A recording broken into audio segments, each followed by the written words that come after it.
Haunting echoes of the wind outside flowed through the bunker under the fortress. The trees of the pale forest strained and shook, but it all went unseen down below, where something even more haunting awaited. Ben lay awake and motionless in his bunk.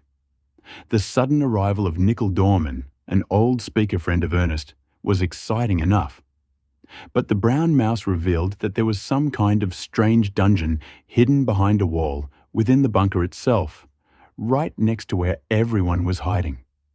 The survivors came here for a place to hide away from the ghouls, but knowing there was a hidden room made this place feel so incredibly unsafe. There were people among the survivors who couldn't fight, and most of them were children. If anything was in that hidden room, it had to be dealt with soon. Psst! Hey, Wolf! A tiny voice nabbed Ben's attention. The weary wolf looked over the side of his bunk to see the tattered old hat sitting on the floor, Nickel peeking out from under it. "You awake?" "I am now, but keep it down. We can't wake up Red." Ben's attention shifts to the little girl in the bunk beside his. Little Red had been joined at the hip with him since he rescued her from a ghoul when the chaos started, and she'd not said much until recently. If she woke up, she'd be sticking with him through the investigation too, and Ben didn't want that. "Sorry, but everyone else is asleep too now, so this is our best opportunity to check out that room." Ben heaved his weary body from the bunk. "Is Umpty asleep too?" The retired Royal Guardsman was Ben and Ernest's biggest concern. He'd been acting suspiciously for a while, and his recent behaviours added up to something disturbing. "Deep asleep. He shouldn't be bothering us." "Then lead the way, Dormouse." Nickel tucked under the hat completely. "It's Dorman." "But you are a dormouse, aren't you?" "True, but let's not distract ourselves." Nickel scurried away, carrying the covering hat with him out the door. Ben followed close behind, treading as silently as his bare paws were capable of on the crumbling stone floor. Outside the room, Ernest awaited them. The tall man reached and pulled the door shut behind Ben with a crooked arm, its shape akin to a gnarled tree branch. The only noise was the sharp click of the latch. "Is the child still asleep?" he asked Ben. "If she were awake, she'd be tugging my tail." Ernest nodded in understanding, then turned his attention to the tattered hat on the floor. "Lead the way, old friend." Immediately, the hat took off down the dark hallway. Ben and Ernest did their best to follow, their eyes slowly adjusting to the lack of light. Ernest plucked a lantern off a nearby wall hook and lit it, providing a small glow. "What if someone sees that?"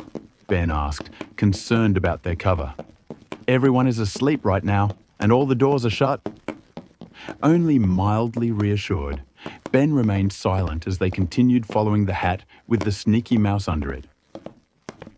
They went down a hallway that led to a dead end. There was nothing to see apart from 3 stone brick walls, and an arch leading back the way they came. "So, where's the secret room?" Ben asked, kneeling down to the hat.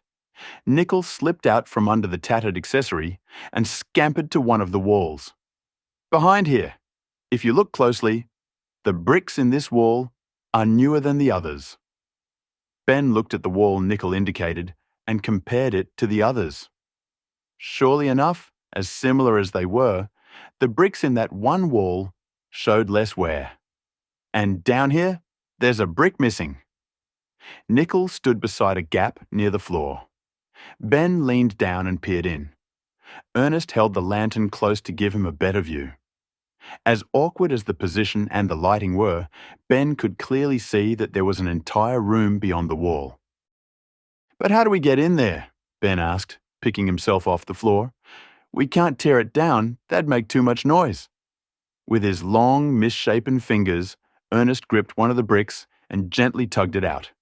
"It seems the bricks aren't mortared in place. We can carefully dismantle it block by block." Ben joined the crooked man in dismantling the wall carefully, one brick at a time, setting them aside so they could rebuild it later. The process was tedious, but they soon opened the wall enough to walk through. The room resembled the torture chamber of a dungeon, just as Nickel had described earlier. It was wide and open with a few tables strewn about. Iron shackles were bolted to the wooden surfaces, and the wood itself was stained from fluids that smelled of iron and rot. Ben recognized the horrible odor as the blood of a ghoul. Exploring the room with the lantern's light, they found 4 cells in one of the walls. Each one contained shackles, chains, and feeding troughs that were still stained with rotten slop. More ghoul blood marked the shackles and walls within.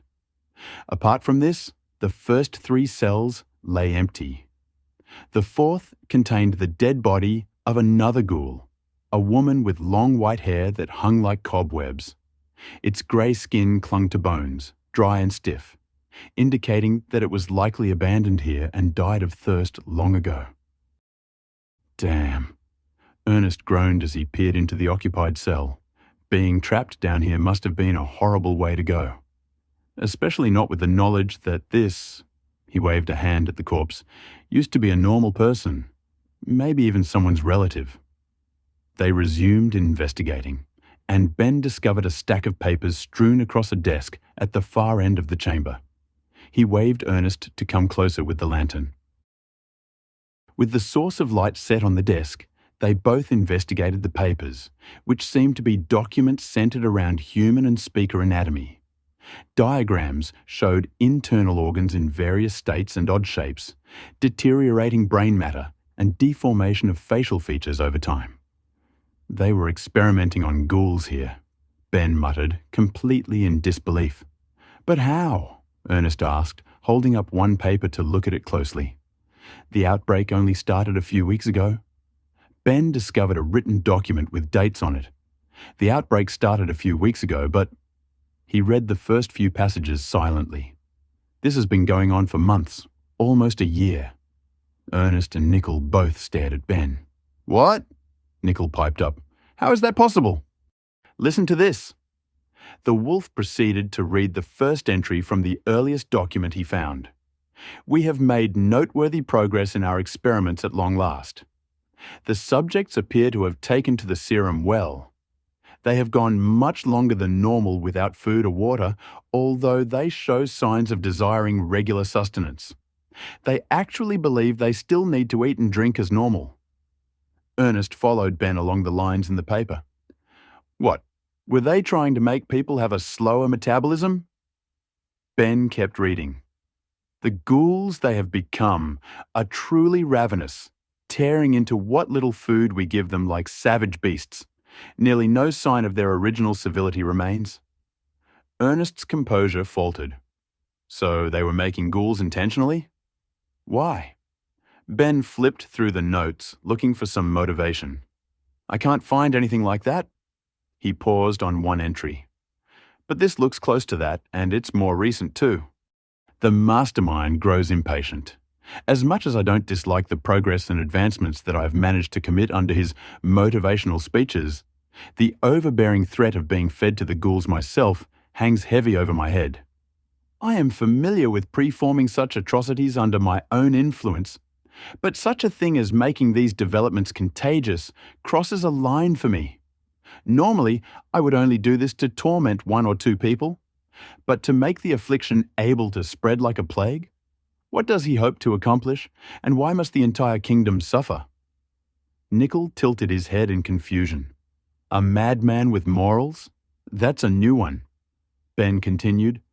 Begrudgingly, I will comply with his demands, but only because I value my own life. I dread that he would follow through with his threats to feed me to the ghouls if I don't. He set the document down. Ernest leaned back, putting a hand to his chin. So, there were 2 people involved in this. One who wanted it done, and one who made it happen. Ben looked at the woman's body in the cell. He felt a chill as his leg brushed against something metallic. He turned to investigate under the desk and found a small cauldron. He tugged it out a little to peer inside. Empty, apart from the dried and crusty remnants of whatever potion was brewed in there last. Ernest inspected the cauldron's exterior, pointing out ornate designs in the metal. Looks like a witch's cauldron. They put enchanted runes on them to enhance the potions they brew. With this information, Ben looked again at the woman in the cell. He made careful note of her raggedy clothes and noticed a rope belt with empty flasks tied on one side. A carved rune decorated the one on top. That looks like the symbol from the witch's shop in the town near my place. I'm betting she's the one who wrote the documents and made the ghouls. I guess this mastermind disposed of her once she fulfilled her purpose. Ernest inspected the body. It would appear so. That just leaves one person, the one behind it all to begin with. Nickel, who stood on the desk, called out to them. There's no mention of any names. It seems the mastermind motivated her to only use aliases to avoid identification. Ben kept his gaze on the body in the cell. They only had one suspect, the man who knew about this fort and had been acting suspicious all along, Sir H.D. Umpty. But why would he of all people want this? He was a royal guard. Shouldn't he have tried to prevent this? Maybe he did try, failed, and sought to hide his shame. Ernest took the lantern and walked back to the entrance. Morning is coming, and the others will wake up soon. We should leave and hide this place again. Ben turned to follow. Yeah, I'll help with the bricks. The next half an hour was spent replacing the stone bricks into the false wall, with Ernest handing them to Ben, one at a time. The crooked man's curse made it so not only his body, but everything he made turned crooked. So he thought it best if he didn't place the bricks himself. With the last brick in place, they all brushed themselves off and turned to leave, confident that they'd succeeded in covering their tracks. They'd only taken a few steps away when a loud, stony crunch shot through the corridors from behind them. They all looked back to see that every single brick in the wall had become horribly misshapen because of Ernest's curse, despite their effort to avoid it.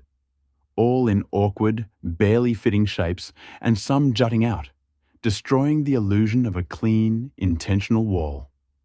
Voices clamoured from the quarters back in the main area of the bunker. Everyone had heard it. Such a noise would likely cause alarm enough to investigate. Ben, Ernest, and Nickel were cornered. Blick, Umpty, and Marge quickly turned a corner, weapons in hand, and saw Ben, Ernest, and Nickel standing at the end of the hall. Blick ran up to them. Aye, you lads hear that noise? We may be under attack. We're not under attack. Ben stepped forward. We just found a collapsed wall and went to repair it. Ernest's curse kicked in and made it all crooked. That's what you heard. Ernest visibly flinched as Ben spoke, then leaned in to whisper to him. What are you saying? You may as well tell them there's a room behind that wall. Ben whispered back. Lies are more believable with truth mixed in. Play along. What's with all the whispering? Blick's scowl filled his face. You got something to hide? Apologies, friend. Ernest stepped forward. We thought it best to hide this development from everyone in order to avoid causing concern. But the wall, despite its current shape, will hold firm. Nothing is getting through it. Blick leaned to look behind them and saw the wall. Bleeding hell. Well, knowing that the strength of your craftsmanship doesn't get impeded by your curse, just the shape of it, I suppose that comforts me. Marge stepped forward and addressed Ben. And I admire your concern for us, but please, if there's any more problems you find, tell us right away. The noise would have scared us a lot less if we knew what caused it right away. Umpty remained silent, his gaze darting between Ben and the wall behind him. The wolf's ear itched whenever Umpty focused on him. After what he'd read in the hidden room, he found it hard to think that Umpty knew of the events that took place in there, and that he tried and failed to stop it and was now hiding his shame. But every time his ear itched, he couldn't help but believe the other possibility, that he was the mastermind behind the ghouls. But why? Why would a man, dedicated to protecting a king and his kingdom, do such a thing?